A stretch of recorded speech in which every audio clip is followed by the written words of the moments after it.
प्रेमासारख्या विषयावर, सेक्ससारख्या विषयावर जेव्हा एक स्त्री म्हणून मी बोलते, तर मलाही काही अनुभव असतात जे काही खूप गोड नसतात, ते खूप कडू असतात. आणि आज मकर संक्रांत आहे, सगळ्यांना आवर्जून सांगतो की तिळगुळ घ्या, गोड गोड बोला. तर मला आज खूप वाटलं की हे जे माझं थोडंफार कडू दुःख आहे, ते मी तुमच्यासोबत शेअर करावं. आणि म्हणूनच हा छोटासा व्हिडिओ बनवला. फक्त मन मोकळं करण्यासाठी हा व्हिडिओ बनवलेला आहे. कारण मला खूप वाटतं की आपण जेव्हा मकर संक्रांत सारखा सण साजरा करतो आणि आवर्जून कोणाला तिळगुळ देतो आणि खूप प्रामाणिकपणे सांगतो ना की तिळगुळ घ्या, गोड गोड बोला. तर ॲज अ सेक्स कोच मी जेव्हा कॉन्टेंट अपलोड करते, तर माझी पण एवढीच अपेक्षा असते की तो कॉन्टेंट मी जितक्या ग्रेसफुली ते शेअर करते. कारण खरंच आधी मला हे खूप सोपं वाटायचं, पण नंतर नंतर लक्षात आलं की नाही आहे, हे इतकं सोपं नाही आहे. मी ह्या ॲज अ सेक्स कोच हा सगळा कॉन्टेंट जेव्हा मी इथे शेअर करते, तर मी त्याची खूप जास्त किंमत भोगलेली आहे. खूप किंमत भोगत आहे. आणि जज केलं जातं, कॅरेक्टरवर जज केलं जातं. मी काय कपडे घातले, मी काय विषयावर काय बोलले, माझी मतं काय आहेत, ह्यावर इतकं जजमेंट केलं जातं. आणि वर्स्ट असतं की खालच्या कमेंट्समध्ये इतके येणारे विचित्र ट्रोल. म्हणजे मी फक्त ट्रोल म्हणूनच नाही म्हणत आहे, पण खूप जवळचे, अगदी जे मला वर्षानुवर्ष ओळखत होते ते पासनं अमॉंग यू फ्यू जे मला बिलकुल ओळखत नाही, पण आय डोंट नो हाऊ तो इतका राग असतो आणि ते इतकं घाणेरड्या शब्दात कमेंट्स असतात. तर मला मग असं खूप वाटलं ना की आज मकर संक्रांत आहे, तर मी तुम्हाला हेच सांगावं की Wien you comment, Wien you ask a question, Wien you put something in DM, ते ग्रेसफुली विचारलं गेलं पाहिजे ना. कारण सेक्ससारखी सुंदर कृती आहे ती, त्यामुळे आपण जन्माला आलोय. आपण कोणाला मिठी मारतो, किस करतो, इंटरकोर्स करतो. लग्नानंतरची ती पहिली रात्र असो किंवा कुणासोबतही आपण ॲज अ पर्सन जेव्हा आपलं अख्खं शरीर सोपवतो, हे केवढा ट्रस्ट असतो तिथे आणि किती विश्वास असतो. आणि तो क्षण मी म्हणेन, तो क्षण इतका प्रामाणिक आणि सुंदर असतो. मग तिथं घाण बोलणं, विचित्र बोलणं, कुणाला जज करणं, कुणाबद्दल असं तिरस्काराने बघणं, हे सगळं नाही झालं पाहिजे. मकर संक्रांतीच्या दिवशी हा खास आवर्जून अनएडिटेड, अनफिल्टर्ड व्हिडिओ ह्यासाठीच अपलोड करते की जे दिसतं ते असं चेहरा दिसतो ना हसता खेळता, त्याच्या मागे दुःख असतं. आणि ते दुःख वेगवेगळे तर पर्सनल प्रॉब्लेम्स असतातच, पण as a sex coach, me sex coach profession का निवडला, तर नेम आणि फेमच पाहिजे.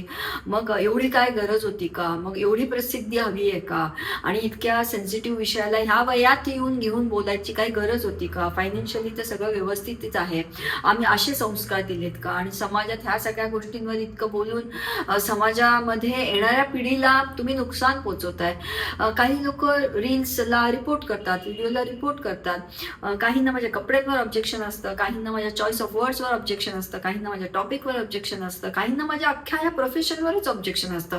आणि मला हेच नाही कळत, मग तरी पण आम्ही महिना 2-2 महिने आमच्या कॅलेंडरमध्ये आम्हाला बुकिंग्स देता येत नाही. आम्ही वेबसाईट थ्रू बुकिंग घेतो. वजायनस मस्टचे तर केवढे क्लायंट्स म्हणजे वेटिंगमध्ये असतात, कारण आम्ही शनिवार रविवार हे त्यांच्यासाठी अख्खा दिवस ठेवतो. लोक Bangalore, Mumbai, Nagpur, Nanded, Berlin, Sydney, Australia, US, कुठून फ्लाईट बुक करून माझ्या ऑफिसला येतात. गायडेड इंटरकोर्स होतो. त्यांना ते सेक्स करायचं पण जमत नाही किंवा एक्स्ट्रा मॅरिटल अफेअरमध्ये आहेत, मग तिथून रिकव्हरी कशी व्हायची, आणि किंवा डिवोर्सची किचकट काहीतरी प्रकरण आहे, किंवा ऑर्गॅझम म्हणजे काय कळत नाही आहे, किंवा एखाद्या नवऱ्याला वाटतं की नाही मला द्यायचं आहे मॅडम तिला, पण मला कळत नाही आहे, किंवा कोणाला परफॉर्मन्स प्रेशर आहे, कोणाला परफॉर्मन्स एन्झायटी आहे, कोणाला स्टॅमिना टायमिंगचा विषय आहे, कोणी जाते न्यूरोलॉजिस्टकडे, पण त्यांना नाही ना कळते की ते ट्रीटमेंट घेत असताना मनाला कसं समजून घ्यायचं. ते नातं तेव्हा सफर होत असतं ना. मग त्या सेक्ससारख्या किचकट विषयावर नाही पुरुषांना पण हिंमत होत जाऊन पेनाइल डॉपलर करून घ्यायची. सिमेन एनालिसिस फक्त करायचं म्हटलं तरी धडधड होते, आणि नॅचरल आहे धडधड होणं. तसंच एखाद्या स्त्रीला चला आता झोपा, पायवरती करा, आम्ही PV करणार, खालून बोल घालून तपासणार, एखाद्या स्त्रीला भीती वाटू शकते, सेक्सची भीती वाटू शकते. आणि सेक्सवर मला इथं असं कॅमेऱ्यासमोर बोलताना मलाही भीती आधी नाही वाटायची, पण आता खूप वाटते. आता धडधडतं. आता असं वाटतं की कुठल्या वाक्याला कोण कुठे जज करेल हे कळत नसतं. तर असं चोक होतं, असं घाबरायला होतं, आणि नाही व्हायला पाहिजे ना असं. त्यामुळे yes, on today's occasion of Makar Sankrant मला प्रत्येकाला हेच सांगायचं की एखादा व्यक्ती जेव्हा, ज्या व्यक्तीला वाटतं की माझ्यात ना हे गुण खूप चांगले आहे आणि माझं ह्या गुणामुळे मी कुणाच्या तरी आयुष्यात डिफरन्स आणू शकते, I can create an impact.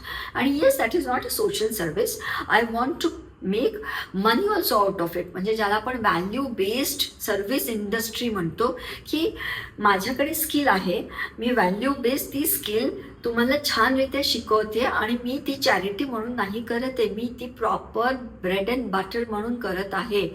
तर त्याला मान दिला पाहिजे, सन्मान दिला पाहिजे. आणि नाही ना तुम्हाला मान सन्मान करताय तर शिकला पाहिजे कसा मान द्यायचा आणि कसा सन्मान द्यायचा. ट्रोल नाही केलं पाहिजे, वावगं काही कमेंट्समध्ये नाही टाकलं पाहिजे. महाराष्ट्रामध्ये मराठीमध्ये मराठी मदर टंग नसणारी, कॉन्व्हेंट एज्युकेटेड मी, उर्दू मदर टंग असणारी 48 वर्षाची मी जेव्हा धाडस करून मला खूप वाटतं की मी म्हणजे मी जेव्हा नसेन पण जगात, तेव्हा सुद्धा माझा प्रत्येक व्हिडिओ अख्खा परिवार असा हॉलमध्ये बसून बघेल आणि हीच लिगसी मला सोडून जायची आहे. So yes, on occasion of Makar Sankrant हे असं मन मोकळं, मन भरून अगदी रडू वर मी मनाने बोलली आहे. ह्याच्या मागचा पर्पज एकच आहे की आपल्याला एकत्र यायचं आहे आणि प्रेमाला सोपं करायचं आहे. आणि सेक्सला प्रेमाची सगळ्यात ॲक्शनेबल पॉवरफुल भाषा आहे आणि ती इम्पॅक्टफुल आणि लाऊड अशी ती लँग्वेज आहे. हेच बिलीफ घेऊन मकर संक्रांत सेलिब्रेट केली पाहिजे. कारण जेव्हा आपल्याला हे समजेल ना की सेक्स एक भाषा आहे, वोकॅब्युलरी आहे, मग आपण ते बोलायला शिकू आणि मग जे करतोय त्याच्यावर बोलता येईल. करण्याआधी, करताना, केल्यानंतर ग्रेसफुली बोलता येईल. त्यामुळे येणारे जनरेशन्स खूप mentally, physically, sexually, spiritually, intellectually fit असते आणि त्याची जिम्मेदारी आपण आज घेतली पाहिजे. आपण इथून फिट असलं पाहिजे. पेनिस, व्याजाना, वल्वा ह्या ऑर्गन्सला शिवी गाळी तर बिलकुल नाही. No F words. ती शिवी नाही आहे, ते प्रेम आहे, ती प्रेमाची भाषा आहे. असं पक्का निश्चय केला पाहिजे. And yes, let's come together, let's make simple. I hope ह्या व्हिडिओच्या खाली तरी भरभरून प्रेम पाहिजे, भरभरून गोड कमेंट्स पाहिजेत. ट्रोल हे नस्त नाबूद हो जाना चाहिए, ट्रोल एग्जिस्ट ही नहीं करना चाहिए. यार कोई कुछ आगे बढ़ के कर रहा है तो उसका साथ दो, सपोर्ट करो, उसको नीचे मत खींचो, उसको हिम्मत दो, उसको और बढ़ावा दो की yes we are with you. मला हेच ऐकायचंय तुमच्याकडनं की येस बिहा, डॉक्टर सबिया, गो अहेड, आम्ही तुमच्यासोबत आहोत आणि together let's make love simple. Thank you for watching the video till the end. I am Dr. Sabiha, India's leading sex and relationship coach, and you are watching Sex Coaching with Dr. Sabiha, making love simple. आज नाही म्हणणार subscribe करा, like करा, share करा, दिस करा, that करा. आज फक्त मकर संक्रांत आहे, तर भरभरून शुभेच्छा, तिळगुळ घ्या आणि नक्की गोड बोला. आणि माझ्यासोबत तर खूप जास्त गोड बोला, त्याची मला खूप जास्त आत्ता गरज आहे. Thanks a lot.